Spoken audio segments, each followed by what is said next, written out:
Selamat pagi semuanya. Hari ini kita bahagia karena hari ini kita mengenang Tuhan yang dikubur 3 hari 3 malam. Kemudian dia bangkit, menang dari maut, ya.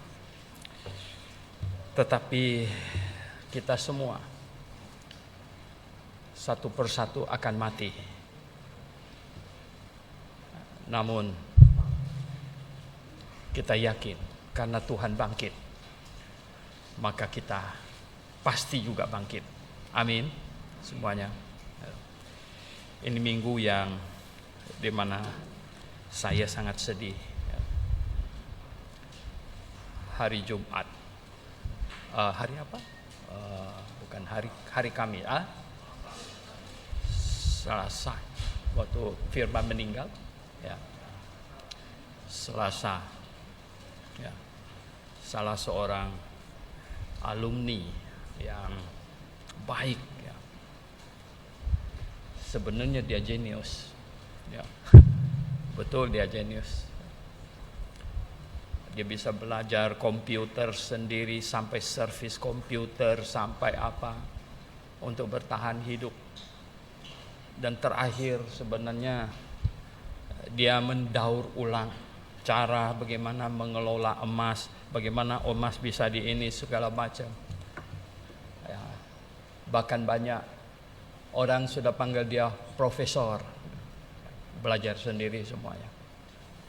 Tiba-tiba dipanggil Tuhan pulang melalui COVID. Ya. Sungguh menyedihkan, ya. Sungguh menyedihkan. Ya, di perjalanan saya sama Kurnia, adiknya, mengapa Tuhan panggil dia hanya umur 45-6 bulan. Kurnia ngomong satu kata yang menyentak hati saya. Pak, Tuhan cemburu. Cemburu apa? Tuhan tidak mau Mas Firman bercabang hati sambil melayaninya, nanti makin terkenal urus emas dan lain-lain sebagainya. Wah, saya bilang ini sih subjektif, tapi patut juga kita renungkan. Jemaat yang saya kasih dalam Tuhan Yesus Kristus, ya. Hari ini mengenang kebangkitan Tuhan, kebangkitan Tuhan, dan janji Tuhan bahwa kita pasti juga akan dibangkitkan. Ini sangat penting, ya. Ini harus kita pegang teguh. Kebangkitan Tuhan dan janji Tuhan pada setiap orang yang percaya kepadanya. Salah satunya firman Lego yang barusan dipanggil oleh Tuhan, ya, dikuburkan dengan prosedur COVID. Kita tidak bisa berbuat apa-apa. Ya, saya kejar ke sana, ya, karena ketinggalan kapal dan lain sebagainya, tidak kejar waktu. Katanya nggak bisa tahan lagi, Pak, mereka harus kuburkan. Oke lah, ya, dikuburkanlah dengan prosedur COVID, gitu. Oke, saya dikasih tahu nih belum nyala benar, gitu. Oke, jadi akhirnya dikuburkan secara prosedur COVID. Tapi apapun juga cara kuburnya segala macam itu nggak big deal lagi. Itu nanti pasti di saat kebangkitan dan dia sudah bersama Tuhan.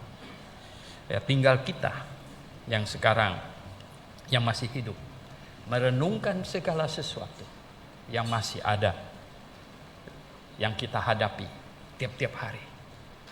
Ini. Oleh sebab itu, hari ini punya tema, mengapa berdiri untuk kebenaran berapapun harganya. Ya. Mengapa berdiri untuk kebenaran dan berapapun harganya. Berapapun harganya. Saya ingin mengajak membaca 2 ayat terlebih dulu. Roma pasal yang ke-14. Roma pasal yang ke-14.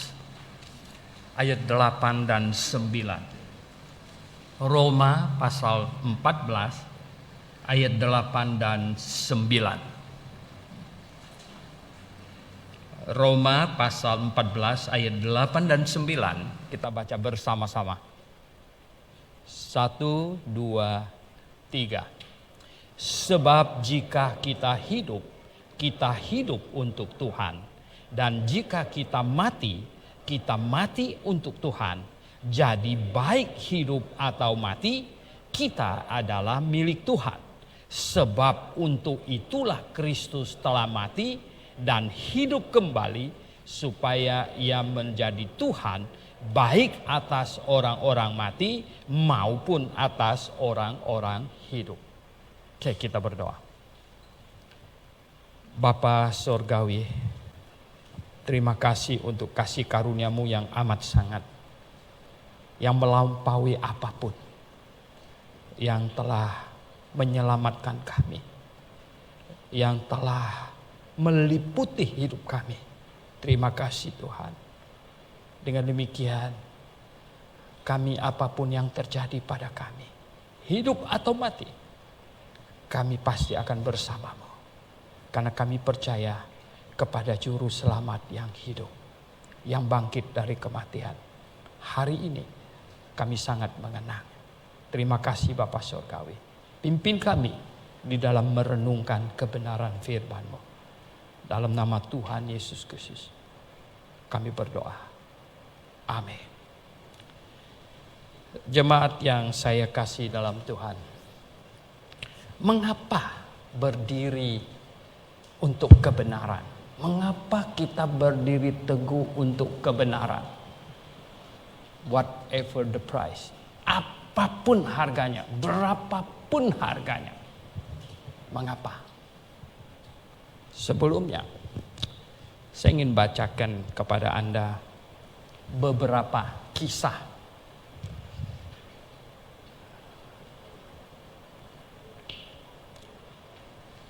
Ini mengenai Jos Verbeek yang dihukum mati di Antwerp, Belgia.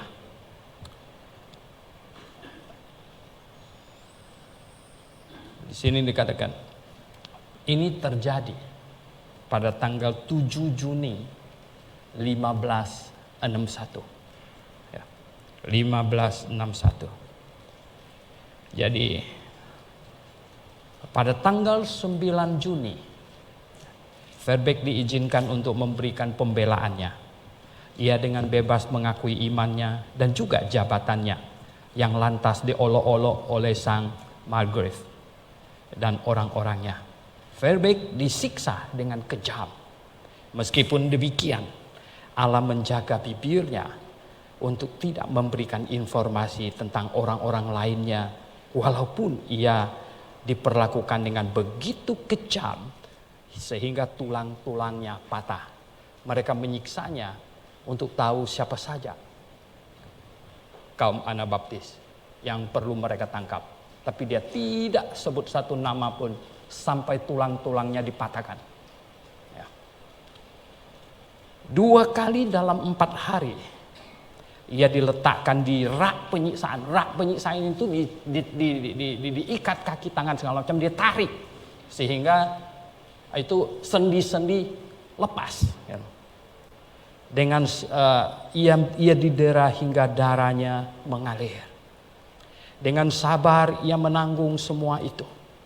Namun ia sangat bersedih ketika para penyiksanya mematahkan tangan kanannya melalui siksaan sehingga ia tidak dapat lagi menulis. Karena dia menulis terus, mereka kesal, mereka patahkan tangan kanannya.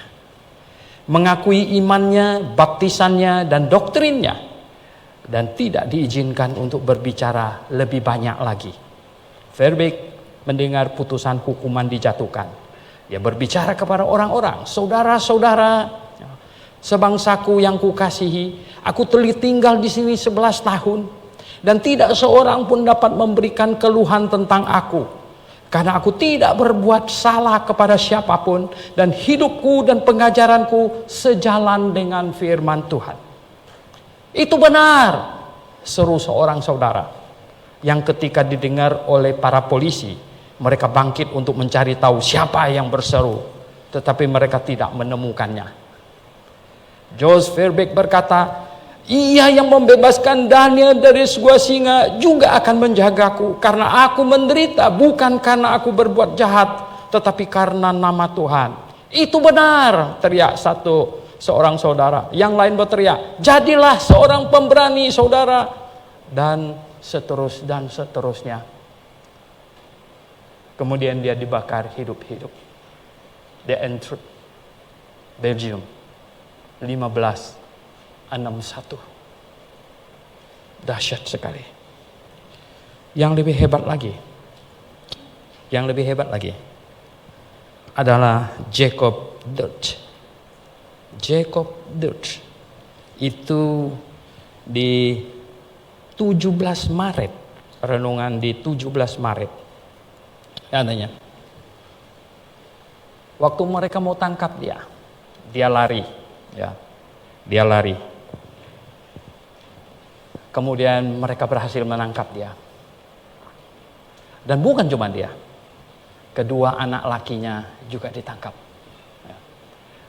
Dan sekaligus mereka mau membakar 3 orang. Jacob Deutsch, anaknya yang sulung bernama Andrew, yang kecil bernama Jen. Katanya, saya baca sebagian. Ketika tiba di tempat eksekusi dan diikat di tiang, Jacob berkata kepada putra-putranya, bagaimana dengan kalian putra-putraku yang terkasih? Mereka menjawab, ayah yang baik, semuanya baik-baik saja. Andrew pada waktu itu adalah seorang mempelai pria. Mempelai wanitanya dan saudarinya memandang pengorbanan itu dari kejauhan, nggak berani dekat. Dengan menangis dan hati yang hancur, mereka menyaksikan bagaimana sang mempelai pria dan saudaranya laki-laki meninggalkan ikatan dan rasa kasih sayang duniawinya dan memilih sang mempelai pria sorgawi, Yesus Kristus, di atas semuanya. Oh, luar biasa. Ada ribuan cerita yang demikian, saudara. Bukan 1, 2, ribuan. Saya membaca kisah-kisah hidup pahlawan-pahlawan iman. Saya seringkali membacanya dengan air mata saya yang berlinang-linang. Pertanyaannya, mengapa berdiri teguh untuk kebenaran? Berapapun harga yang diperlukan. Mengapa seorang pria ganteng yang sedang jadi pengantin ditangkap, diseret, dan untuk dibakar hidup-hidup? Mereka hanya diminta untuk menyangkal saja. Istri John Wells, ketika suaminya ditangkap dan dipenjarakan dan akan diancam, akan dipenggal kepalanya, dia datang menghadap Raja Inggris waktu itu. Raja, dia bilang, tolonglah, suami saya orang baik, ya. Dia tidak pernah menyakiti siapapun, ya. Dia warga yang baik.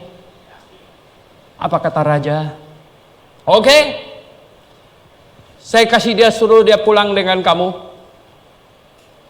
Dengan catatan, kau membujuknya untuk menyerah kepada para uskup saya. Istri John Wells berkata, ya raja, aku akan lebih senang membawa pulang kepalanya dengan celemek saya ini, daripada saya harus membujuknya menentang hati nuraninya. Wow.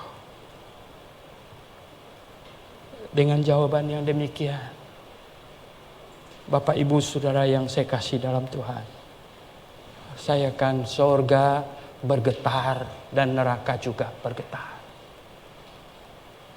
Mengapa perlu berdiri teguh untuk kebenaran? Berapapun harga yang harus dibayar. Nomor 1. Itu hanya dapat dilakukan dan hanya dapat dimengerti oleh orang yang sudah memiliki mutiara terindah yang dia sudah beli dengan seluruh hartanya. Matius pasal 13. Tuhan memberikan satu perumpamaan, seorang menemukan satu mutiara yang super indah. Dan dia menjual seluruh hartanya. Bukan sebagian, seluruh hartanya. Dan membeli mutiara itu. Dan bawa pulang. Oh, karena seluruh hartanya sudah dijual untuk membeli mutiara itu. Seluruh harga. Saya pikir kalau dia mempertahankan mutiara itu dengan nyawanya, bisa dimengerti. Bisa dimengerti. Saudara yang saya kasih dalam Tuhan Yesus, hanya orang yang sudah mengerti kebenaran dan diselamatkan. Hanya orang yang sanggup membandingkan antara kefanaan dunia dengan kekekalan surgawi yang tidak ada batas waktu lagi, yang dapat memahami akan kebenaran ini. Saudara yang saya kasih dalam Tuhan, manusia duniawi yang pandangannya sangat dekat, sangat pendek, dan paling jauh sampai ke San Diego, nggak bisa ngerti ini. Mustahil dia bisa mengerti. Semua orang akan bilang, mengapa begitu bodohnya mengorbankan hidupnya. Pengantin wanitanya menunggu di kejauhan sambil pasti hatinya hancur. Yang membakar mereka Kristen juga. Kristen juga. Masalahnya waktu itu hanya masalah baptisan. Hanya masalah baptisan. Ini adalah para anak baptis yang tidak setuju dengan baptisan bayi. Karena bayi tidak boleh dibaptis, kata mereka. Dia tidak mengerti apapun. Tapi itu pemerintah dan gereja saat itu memaksa mereka. Dan mereka menyampaikan terus berkumandang. Baptisan bayi itu bukan Alkitab tulis punya. Itu dari iblis. John Bunyan dipenjarakan 12 tahun. 12 tahun. Dia orang terbaik di penjara itu. Kepala penjara sayang sekali sama dia. Kadang-kadang izinkan pulang untuk lihat anaknya. Nanti sore balik ya. Balik dia. Bayangkan. Kalau mau lari, udah lari jauh entah kemana. Ya. Dan kepala penjara bilang sama dia, John. Sudahlah, tekenlah. Karena di penjara itu ditaruh selembar kertas. Yaitu janji bahwa tidak mau lagi khotbah menentang baptisan bayi. Kalau John ambil pen teken itu boleh pulang, tidur, makan, segala macam selesai. Tapi John Bunyan bilang apa? Sir, katanya, jika satu hari saya hilang ingatan dan saya ambil pen mulai mau teken, dia bilang, ini pesan saya, segera cabut pedangmu dan penggal tangan saya. Wah. Akhirnya setelah 12 tahun dipenjarakan, ya, kebenaran menang, dia dilepaskan. Bapak Ibu Saudara yang saya kasih dalam Tuhan, mengapa kita berdiri teguh membela kebenaran apapun harganya? Nomor 1 tadi, karena kita orang yang sudah diselamatkan. Karena kita orang yang mengerti, dapat membedakan mutiara daripada batu akik. Ya. Intan permata daripada batu untuk cor beton. Kita orang yang dapat membedakannya. Kita orang yang dapat melihat jauh-jauh ke depan sampai kepada kekekalan. Maka itu kita mempertahankan sesuatu yang jauh lebih mahal. Yang jauh-jauh lebih mahal. Yang semua yang ada di muka bumi ini akan hancur sirna. Tidak ada yang dapat bertahan. Usia kita makin bertambah, makin bertambah. Saya sudah melihat banyak orang tua. Wow, mau hidup sampai umur berapa? Oke. Oh, saya dia di atas 100 tahun. Oke. Kalau di atas 100 tahun, ya toh, kamu sudah seperti kerangka yang biasa ditaruh di tempat kedokteran untuk belajar apa? Itu anatomi itu, tahu kan? Ya toh? Seperti kerangka itu, begitu ya. Ya enggak? Yang kamu punya pipi cepoh ke dalam sampai mata kamu masuk ke dalam dan cucu kamu lihat kamu ya nggak mau katanya. Mau hidup begitu? Mau. Saya nggak mau. Ya. Kalau cucu saya lihat muka saya serem, dia nggak berani deket saya bisa menangis. Ya. Tuhan ambil saya segera. Ya. Benar ya. Segera ambil saya tidak mau macam begitu. Saudara yang saya kasih dalam Tuhan, itulah manusia itu fana. Dan kita akan pergi. Kita akan pergi. Pasti pergi. Menyusul firman legowo. Kita pasti pergi ke sana. Saudara yang oleh sebab itulah kita orang yang sudah mengerti ini, kita tidak mempertahankan sesuatu yang sementara yang di dunia ini dengan segala macam pengorbanan dan biaya. No, terlalu bodoh untuk itu. Saya mau mempertahankan sesuatu yang bersifat kekal, abadi, bersama Tuhan selamanya. Untuk itu saya berani membayar dengan harga berapapun harganya. Bahkan kepala saya tidak ada persoalan. Tidak ada persoalan. Itu sebenarnya. Oh saudara yang saya kasih dalam Tuhan. Persoalannya sekarang, sudahkah engkau memiliki itu atau belum? Anda sudah mendapatkan keselamatan atau belum? Ini persoalannya. Ya. Kemarin ada kasih orang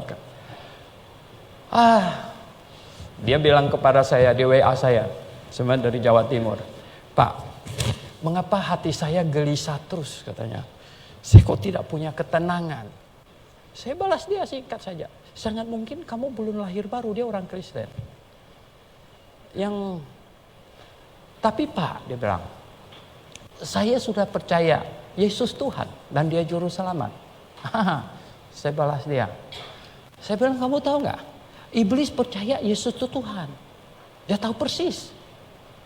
Ya dong. Dan iblis juga tahu Yesus Juru Selamat. Dia tahu persis juga. Nah, lalu gimana ini? Yang bedanya kita dengan iblis apa? Yang bedanya kita dengan iblis sekarang apa? Yang membuat kita bisa lahir baru apa ini? Saya bilang, ya. Iblis percaya Yesus Tuhan, tapi dia tidak tunduk kepadanya.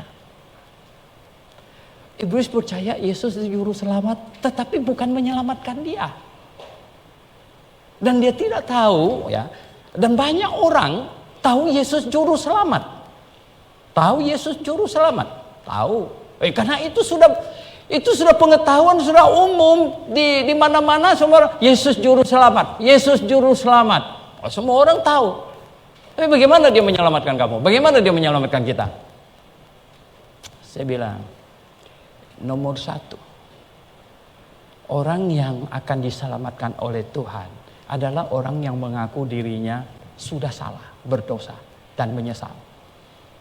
Baru tadi pagi lagi saya baca di WA. Katanya tidak boleh, kita tidak boleh ngomong berdosa, kita tidak boleh mengatakan orang berdosa. Itu harus positive thinking. Wah, segala macam. Kalau orang tidak berdosa, tidak perlu juru selamat. Tidak perlu. Yang perlu juru selamat itu adalah orang berdosa. Mengapa Injil modern jadi tidak banyak menyelamatkan orang? Ya karena orangnya tidak disadarkan bahwa dia tuh berdosa. Tapi bagaimana dia bisa selamat kalau dia tidak sadar berdosa? Bagaimana dia bisa merasa perlu juru selamat? Orang yang berdosa, bagaimana bisa perlu juru selamat? Kalau orang tidak sakit pergi ke dokter, sampai ke dokter dia bilang apa? Sakitnya apa? Enggak tuh, dia cuma lihat-lihat putar-putar kamar praktik dokter. Mungkin kalau dokter umum itu yang terima, dia akan bilang sama yang bawa, salah, dia perlu psikiater. Bukan di sini gitu. Saudara yang saya kasih dalam Tuhan, ini orang kalau pergi ke dokter duduk sakit dok, sakitnya di mana? Oh ya sini. Nah orang tidak mungkin Anda bisa diselamatkan kalau Anda tidak mengaku diri orang berdosa. Saya berdosa, saya sudah salah. Itu yang nomor satu. Nah itulah dulu pengkhotbah abad 17, 18 segala macam banyak menobatkan orang. Ya loh. Oh, katanya khotbahnya Jonathan Edwards yang paling terkenal itu adalah apa? Judulnya orang berdosa di tangan Allah yang maha kuasa. Ya habis kalau. Semua orang mendengar khotbahnya sampai lututnya nggak mampu berdiri, kemudian apa? Maju ke depan tersungkur, ya loh. Iya. Karena apa? Tak mungkin bisa selamat, tak mungkin bisa tenang. Pengkhotbahnya kurang baik, dia terlalu menuduh orang. Saya pulang jadi nggak bisa tidur, nggak bisa makan. Bagus sebenarnya, betul nggak? Daripada dia habis dengar khotbah pulang tidurnya tenang-tenang aja. Ini berarti nggak denger ini tuh. Betul nggak? Ini nggak denger ini ya toh. Kita bingung ini nggak dengar ini orang. Kok dia bisa tenang-tenang saja? Bagaimana orang bisa lahir baru? Nomor satu harus tahu kita orang berdosa. Dan orang berdosa itu no hope, nggak ada harapan ke sorga. Loh kenapa? Karena pergi ke sorga, sorga itu tempat maha kudus, hanya untuk orang kudus. Allah itu maha kudus. Allah maha kudus itu hanya bisa dihampiri oleh orang kudus. Loh kalau berdosa, nggak usah banyak, satu aja dosa, nggak bisa lagi. Loh gimana kalau gitu nggak bisa yang datang? Betul, sebenarnya nggak ada satupun yang selamat. Dosa harus selesai. Dosa harus selesai. Orang baru bisa selamat. Nah, dosa selesainya dengan cara apa? Nah ini. Banyak orang tidak tahu beda kekristenan dengan semua agama di muka bumi itu apa. Mereka bilang bedanya mereka percaya ini, kita percaya Yesus. No, sebenarnya Yesus yang lebih awal dari itu yang harus difahami. Perbedaannya itu apa? Semua agama yang lain mengajarkan dosa diselesaikan dengan usaha manusia. Tak itu berbuat amal lah, rajin ibadah lah, kusyuk lah. Sampai-sampai yang di Tibet itu sakingnya tuh. Dari rumahnya berjalan ke Lhasa, setiap 3 langkah dia trup 1 kali. 3 langkah dia plup 1 kali. Ada keluarganya di samping yang bawain minum segala macam. Dia punya lutut dibungkus pakai apa begitu supaya nggak lecet. Saya lihat, waduh hebat ini, aduh hebat sekali. Dia mau menyelesaikan dosanya dengan cara menyiksa diri. Asketikisme. Ya, bertapa. Aduh, bertapa, sedang bertapa. Nggak bisa berdosa. Sedang bertapa bagaimana bisa pergi ke rumah bordir. Tapi awas ya pikirannya bisa melayang-layang kemana-mana itu. Ya, bisa. Bapak ibu saudara yang saya kasih dalam Tuhan. Macam-macam cara menyelesaikan dosa. Alkitab mengajarkan cuma satu. Ya, dosa selesai kalau dosa itu dijatuhi hukuman. Maka itu upah dosa ialah maut. Dosa selesai kalau dosa itu dihukum. Itulah sebabnya sejak manusia jatuh dalam dosa, Allah suruh manusia percaya kepada janji Allah akan kirim juru selamat datang nanti dihukumkan menggantikan manusia. Dan sebelum dia datang, sekarang bangunlah sebuah mezbah, taruh seekor domba di atasnya, pegang kepalanya, mengaku salah, dan domba itu disembelihkan. Jelas enggak, domba itu bukan juru selamat. Kalau dombanya berjasa selamatkan orang ke sorga, hadiah domba masih besar sekali ya. No, bukan itu. Itu hanyalah sebuah simbol. Kemudian Tuhan Yesus datang, Yohanes yang menunjuk kepadanya, lihatlah, apa katanya? Anak domba Allah yang menghapus dosa dunia. Dan Tuhan Yesus tersalib di atas kayu salib. Waktu di Taman Getsemani Tuhan Yesus berdoa, Bapa, sekiranya cawan ini bisa berlalu, biarlah ia berlalu. Ini bahasa yang sangat dalam. Ini sama dengan Bapa, kalau ada cara lain menyelamatkan manusia, pakailah cara itu. Tapi untung Tuhan bilang apa? Tetapi kehendakmu lah yang jadi. No other way. Tidak ada jalan lain. Dia harus naik ke atas kayu salib di situ. Waduh. Ya dipakukan, diolok-olok, dipakaikan mahkota duri, diludahi dan lain sebagainya, ditombak, mati, dikuburkan, masuk ke dalam kubur seperti Yunus dalam perut ikan, 3 hari 3 malam, kemudian dia bangkit. Hari inilah kita bahagia dia bangkit. Jadi semua orang yang mengaku salah, saya orang berdosa, orang yang salah, dan saya sudah menyesali dosa saya, itu harus supaya dosanya tertanggung di atas kayu salib, the real cross. Di situ, maka dia harus mengaku diri orang berdosa. Saya orang berdosa. Persis orang sakit datang ke dokter, sakit dok. Sebelah mana? Sini dok. Wah, ya, sakit sekali. Sampai ke belakang, iya, waduh, ciri-ciri jantung nih. Begitu. Nah ini, ya, sudah itu, oke, ya toh. Nih obatnya, tulisannya nggak bisa dibaca, tulisan dokter itu. Nah, pokoknya, nih ambil, baca, waduh, minum obatnya, ya nggak. Harus percaya, keluar dari tempat dokter, nggak mau ke apotek beli obat. Mungkin istri apa suaminya bilang, loh kok nggak beli obat? Nggak, saya nggak percaya dia. Ya nggak percaya sama dokter yang tadi yang kasih obat. Ya, masa dia bilang saya ada ciri-ciri jantung? Enggak kok, saya hebat kok. Gitu. 3 hari lagi mati di tempat tidur. Nah lo, ya toh, mati di tempat tidur. Oh, kenapa mati? Nggak tahu, nggak ada sakit, nggak ada apa, cuman di sini sakit, di kerok-kerok, mati. Nggak bisa. Mengaku salah sudah berdosa. Salah. Sudah orang berdosa salah. Dikasih resep dokter. Mesti percaya. Minum obatnya. Mengaku salah orang berdosa. Resep dari Allah. Satu-satunya. Nggak ada jalan lain kata Tuhan Yesus. Nggak ada jalan lain. Satu-satunya. Yaitu apa? Percaya kepada Sang Juru Selamat. Percaya apa? Nah ini banyak. Oh saya percaya Yesus Juru Selamat. Ya, saya masih ingat. Waktu saya baru pulang dari Amerika. Banyak teman-teman datang. Banyak teman-teman. Dan saya punya teman mantan gereja yang saya gembalakan. Datang guru-guru sekolah minggu. Saya bilang gimana? Setelah ngobrol-ngobrol saya bilang. Ya ini kalian pasti masuk surga enggak? Oh pastilah Pak. Mengapa bisa pasti? Bukan sudah percaya Yesus. Percaya Yesus apa? Yesus Juru Selamat. Bagaimana cara Yesus selamatkan kamu? Oh Pak Suhento katanya. Ya. Saya belum pernah digituin loh. Ya. Wah, bukan gituin kamu ini salah.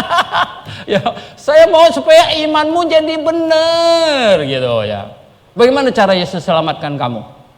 Ini ada pendeta ngawur lagi kok banyak. Yesus selamatkan kita, dia memberikan kita contoh kehidupan. Jadi kita menjalani hidup ini mencontoh Tuhan Yesus. contoh Tuhan Yesus, kemudian tepleset, waduh, itu gimana? Jadi nggak masuk surga. Katanya tidak boleh pasti masuk surga. Mengapa? Karena kita ini mencontoh Tuhan Yesus, kadang-kadang gagal. Ada yang bersaksi sempurna contoh Tuhan Yesus? Coba angkat tangan. Ada nggak? Nah, saya juga nggak berani angkat tangan. Sampai ada yang tanya saya maksa lagi. Pak Suhento masih berdosa nggak? Sampai maksa. Saya bilang masih berdosa. Oh, kok masih berdosa? Iya, sekarang lagi kesel dengan kamu sedang berdosa. Saya bilang. Ngawur dia. Iya kan? Gimana ini?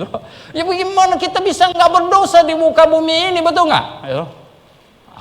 Tapi puji syukur kepada Tuhan. Semua dosa kita ditanggung oleh Tuhan Yesus. Itulah tujuan dia datang, tersalib di atas kayu salib. Karena kita manusia sangat membutuhkan itu, tidak ada jalan lain. Dosa kita hanya bisa diselesaikan dengan beriman kepada juru selamat yang tersalib di atas kayu salib bagi semua dosa kita. Jadi orang kalau tanya, Yesus juru selamat, kamu percaya Yesus juru selamat? Iya. Bagaimana cara Yesus selamatkan kamu? Bukan Yesus kasih contoh lika-liku, bukan. Bagaimana cara Yesus menyelamatkan kamu? Yesus menyelamatkan saya dengan menggantikan saya dihukumkan di atas kayu salib. Sayalah yang sebenarnya harus disalibkan itu, tapi dia sudah menggantikan saya. Kepala sayalah yang harus dipakaikan mahkota duri, tapi dia memakainya untuk saya. Tangan sayalah yang harus dipaku, rusuk sayalah ini yang harus ditombak, tapi dia menggantikan saya. Dia menggantikan saya. Jadi dia menggantikan, dia tanggung dosa kamu berapa banyak? Berapa banyak? Ada gereja yang salah mengajarkan kebenaran di bilang apa? Yesus menanggung dosa kita kayak satu-satu item gitu. Satu-satu item. Saya bilang nggak bisa, bukan begitu caranya. Lalu kalau berdoa, Tuhan serahkan dosanya ditanggung. Tuhan serahkan dosanya ditanggung. Nah kalau yang lupa bagaimana? Tanggung sendiri. Gitu. Ngawur, saya bilang bukan begitu. Saya tulis buku yang kecil itu yang kapan saja saya mati saya pasti masuk surga. Ada satu orang dia kerjanya itu di airport Soekarno-Hatta di sana. Setelah dia baca itu dia ribut sama pendetanya, gembala. Dia telepon saya, udah lama ini. Pak Suhento, dia bilang, menurut buku Bapak kita pasti masuk surga karena semua dosa kita sudah ditanggung. Benar, saya bilang. Nah Pak Pendeta saya tidak setuju Pak. Saya bilang kenapa dia tidak setuju? Dia bilang tidak semuanya. Loh, saya bilang yang ditanggung yang berapa banyak? Sampai saat kita percaya itu yang ditanggung. Nah terus saya bilang yang sisanya entahlah katanya. Masih sampai kamu percaya masih berdosa nggak? Masih sih. Nah lalu itu siapa yang tanggung? Nggak tahu Pak. Saya bilang suruh pendeta itu tanggung. Aduh, kacau ini saya bilang. Ini kacau. Enggak heran kalau mereka tiap minggu tundang siapa yang mau terima Tuhan Yesus maju ke depan. Minggu lalu baru maju lagi dia. Jadi kita pikir yang mana yang benar ini? Yang minggu lalu yang benar apa yang sekarang yang benar gitu. Jadi membingungkan orang. Ini karena pengajaran yang salah. Yesus bukan tanggung kita punya dosa satu-satu item diserahkan ditanggung. Bukan. Alkitab mencatat dia menggantikan kita. Menggantikan kita loh. Yesus menggantikan saya dihukum. Nah sekarang saya hidup bagi dia. Banyak orang dengar begini, semua dosa ditanggung, semua, oh iya semua lah, ada sih yang enggak ada, semua sampai yang terakhir sudah ditanggung. Langsung mukanya gitu, katanya, kita bisa berdosa dong setiap hari katanya. Ngawur sekali kamu ini ngawur sekali ya toh. Sekarang kamu Yesus sudah tanggung semua dosamu, kamu sekarang kalau kamu paham ini kebenaran, kamu hidup bagi Yesus. Hidup bagi Yesus. Ya. Janji hidup bagi Yesus. Setiap kali jatuh dalam dosa, kita bersalah kepada Tuhan Yesus. amat sangat. Setiap kali kalau Anda berdosa, Anda mesti lihat ya dalam pikiranmu, mahkota duri, darahnya mengalir terus. Ya. Cambuk 40 kali. Hampir tidak ada kulit yang tersisa. Menggantikan Anda dan saya. Itulah sebabnya kita harus berusaha untuk hidup baik bagi Tuhan. Kalau sampai jatuh, kita bilang, Tuhan, ampuni saya, maafkan saya. Minggu lalu, ya, Gembala terus sudah sampaikan, yang penting itu adalah apa? Ada rasa menyesal. Kalau ada rasa menyesal atas dosa kita, maka tidak gampang kita mengulanginya. Kalau tidak ada rasa menyesal, santai kita akan ulangi lagi gitu. Saya sering kali pakai umpama ini. Ini ada satu anak umur 10-an tahun. Dia metik buah tetangga. Pencuri, pencuri, pencuri. Orang bilang semua datang. Ada yang mau gebukin dia. Tapi sekali pukul, bapaknya datang. Enggak kasih anaknya 10 tahun. Bapaknya halangin, bapaknya yang kena. Patah gigi 2 biji di depan. Gigi kelincinya itu. Ceder. Nah, sekarang saya tanya. Setiap kali kalau anak itu lihat bapaknya senyum, ompong, dia ingat apa? Dia ingat apa? Aduh. Ini gara-gara saya ini, ya loh. Gara-gara saya curi buat tetangga, bapak saya jadi ompong. Ya enggak? Kalau dia benar anak, apa dia akan serta-merta pergi curi lagi? No. Kecuali dia anak apa? Anak orang lain, ya toh. Yang dipungut dia juga tahu dia anak orang lain. Kalau anak orang lain, ya toh, dia pergi curi lagi, orang bilang, bapakmu giginya sudah ompong tahu. Oh, itu bukan bapak saya, bukan. Nah, saudara yang saya kasih dalam. Tetapi karena itu bapaknya, kalau benar itu bapaknya, ya, setiap kali lihat bapaknya senyum giginya nggak ada di depan, gitu, dia pasti ingat. Bapak Ibu Saudara yang saya kasih dalam Tuhan Yesus. Salibnya ada salib.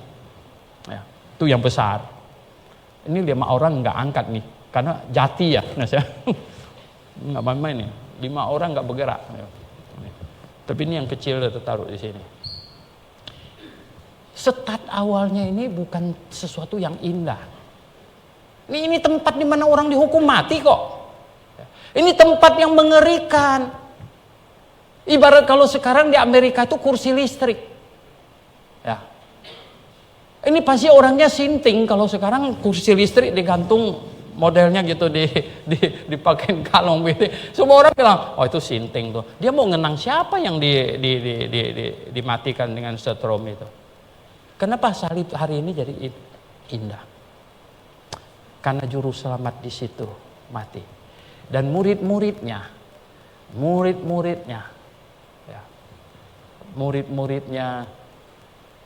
hanya ambil 2 batang kayu diikat untuk mengingatnya. Kemudian makin hari dibuat makin indah, makin indah, makin indah. Salib, tempat juru selamatku menanggung semua dosaku, menggantikan aku.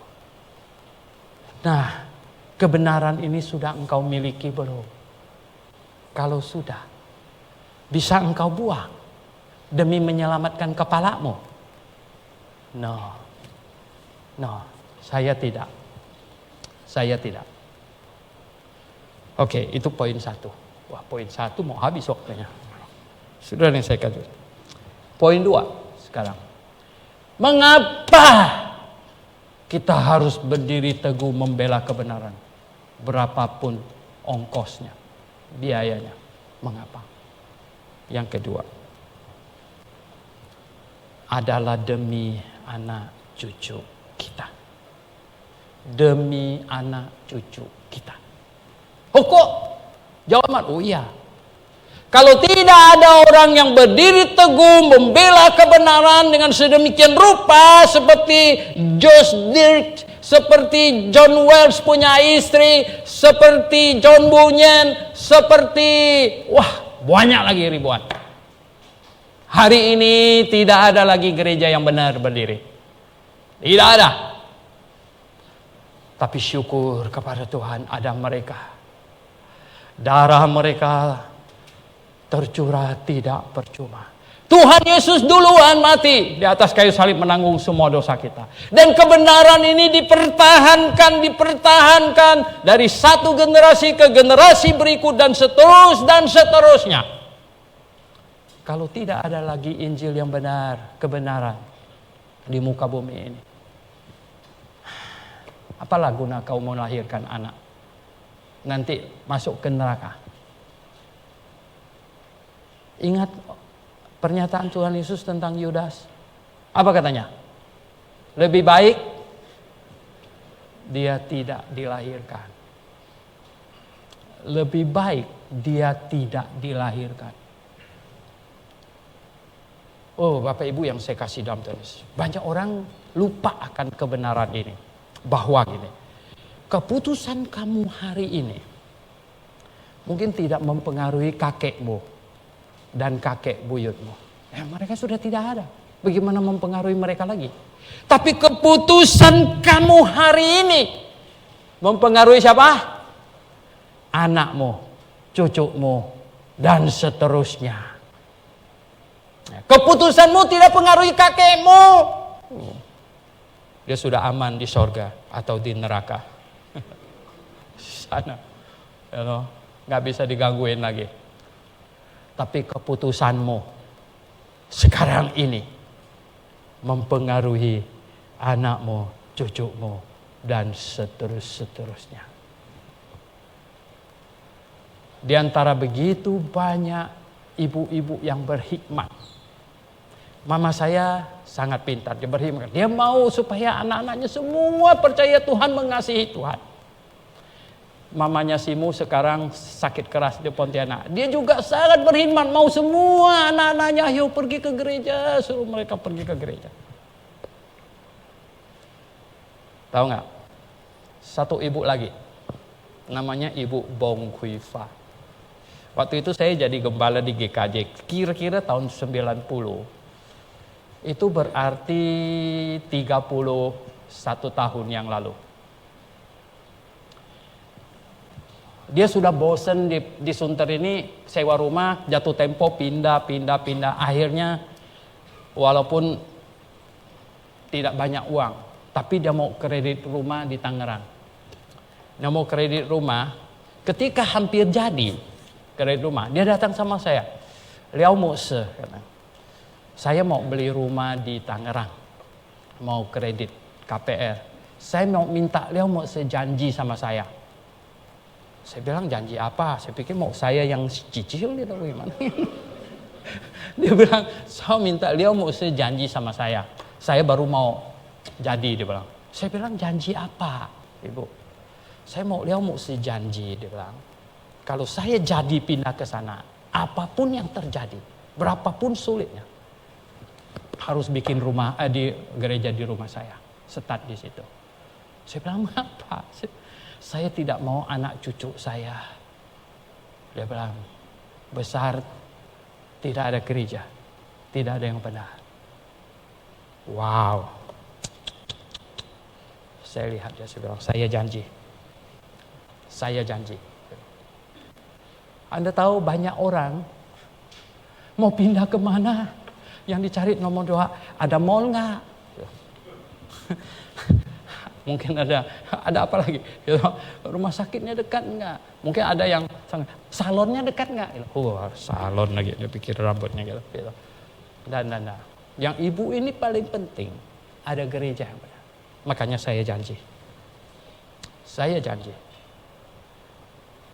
Setelah itu dia jadi rumahnya.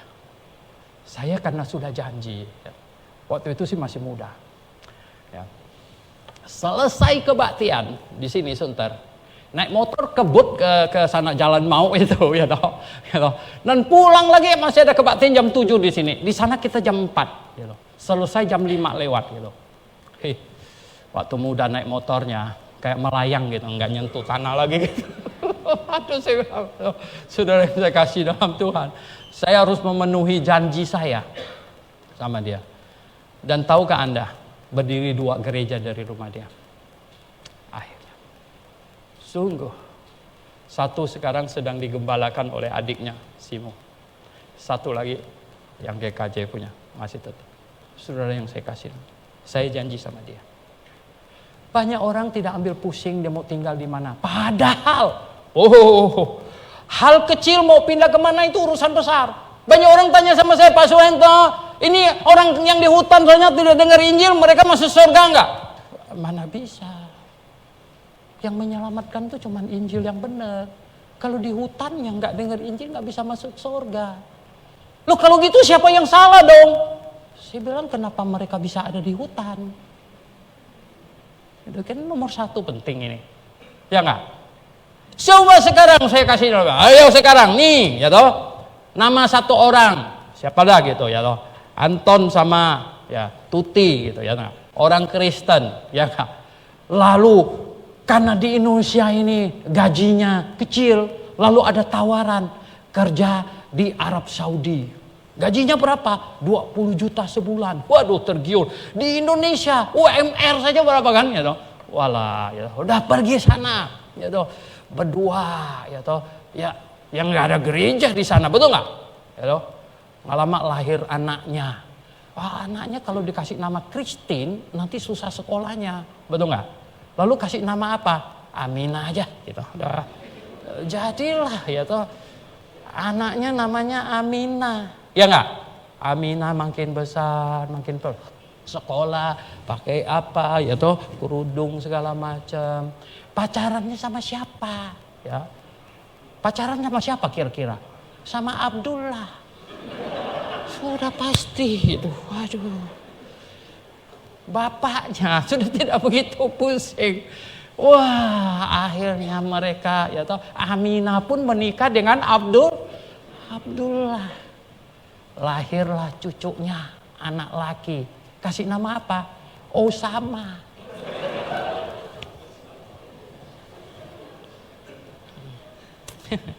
Lalu tidak pernah dengar Injil. Tidak pernah dengar Injil. Masuk neraka. Siapa yang salah? Siapa yang salah? Saya tanya. Makanya tadi saya bilang, banyak orang tidak tahu bahwa keputusannya itu sangat menentukan.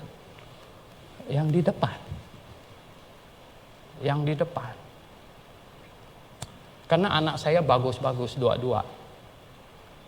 Teven pernah berkata, coba papa lebih banyak anak. Saya pikir benar juga. Kalau bisa 11 laki semuanya ikut main bola gitu. Tapi saya bilang apa? Kalau banyak, tahu nggak? Kita tidak mungkin pergi ke Amerika. Coba anak saya 5, bawa pergi ke Amerika kan puyeng gandengnya gitu. Waduh gitu. Itu kan beda, segala sesuatunya akan berbeda. Akan berbeda. Ya. Keputusanmu hari ini membawa pengaruh ke depan anakmu, cucumu, seterusnya. Kadang-kadang kita manusia terlalu banyak pikir. Saya pikir, saya punya Athai kenapa ya dulu sampai ke Indonesia? Coba kayak mereka ke Amerika dulu, bukannya ke Indonesia. Kan saya sekarang jadi orang Amerika gitu kan. Ya memang sebenarnya begitu. Nah itulah sebabnya. Oke. Ya. Mengapa kita ngotot berdiri teguh mempertahankan kebenaran berapapun harganya? Pertama karena kita ketemu kebenaran. Dan kita sudah ngerti. Tak mungkin lagi kita lepaskan. Tak mungkin lagi. Tak bisa lagi. Dan yang kedua, karena kita mau kebenaran itu tetap eksis, ada. Sampai bunyi sangkakala. Sampai bunyi sangkakala. Maka itu diperlukan orang-orang yang benar-benar berani. Benar-benar ngotot. ya. Benar-benar berani bayar harga. Mau berapa harganya? Paling mahal itu kepala saya. Itu paling mahal. Berani untuk itu. Bapak Ibu Saudara yang saya kasih dalam Tuhan, sebenarnya masih banyak poin. Tapi kita ada baptisan lah, ada inilah. Mari kita berdoa.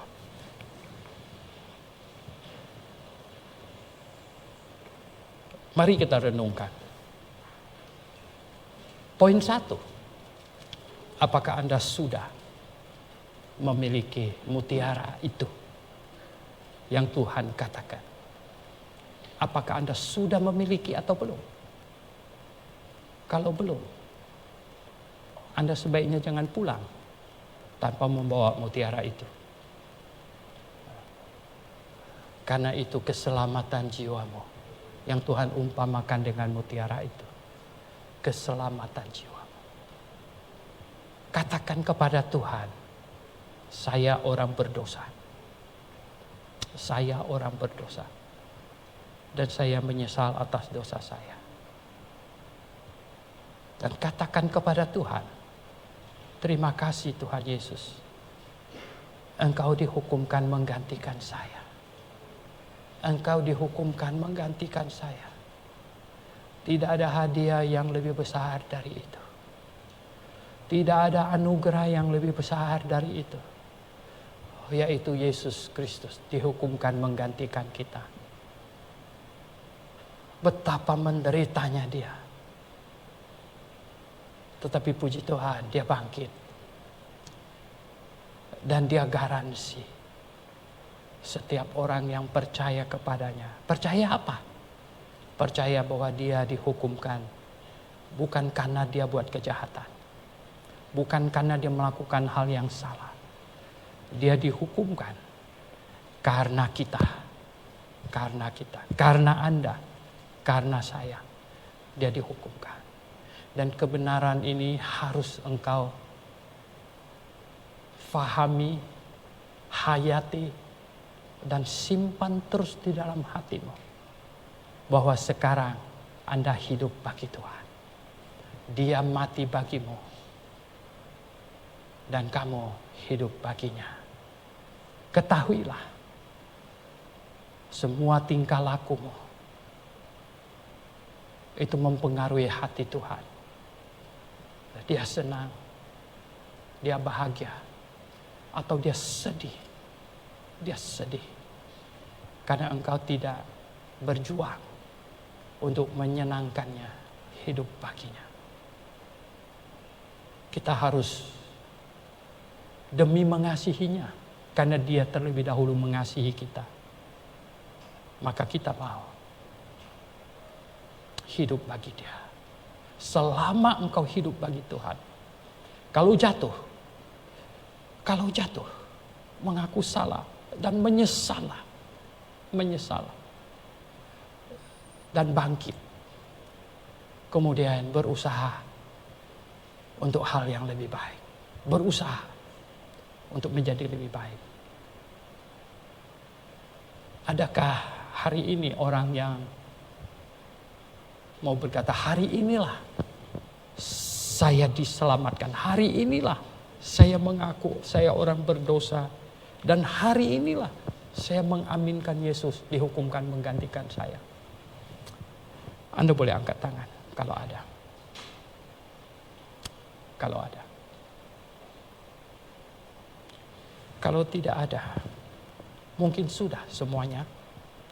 Puji Tuhan. Poin yang kedua tadi. Tahukah Anda? Jikalau tidak ada orang yang berani hidup bagi kebenaran, berjuang untuk kebenaran, berdiri kokoh untuk kebenaran, berapapun harga untuk dibayar, maka kebenaran pelan-pelan akan sirna. Akan sirna. Dan kita semua orang yang sudah diselamatkan, yang sudah mengenal kebenaran, tentu termasuk yang bersalah. Oleh sebab itu, marilah kita sampaikan kepada Tuhan. Tuhan, saya bertekad menjadi salah satu yang membela kebenaran, berdiri teguh untuk kebenaran. Bapa di surga, kiranya apa yang sudah disampaikan Tuhan perteguh di dalam hati kami semuanya. Dalam nama Tuhan Yesus kami berdoa. Amin.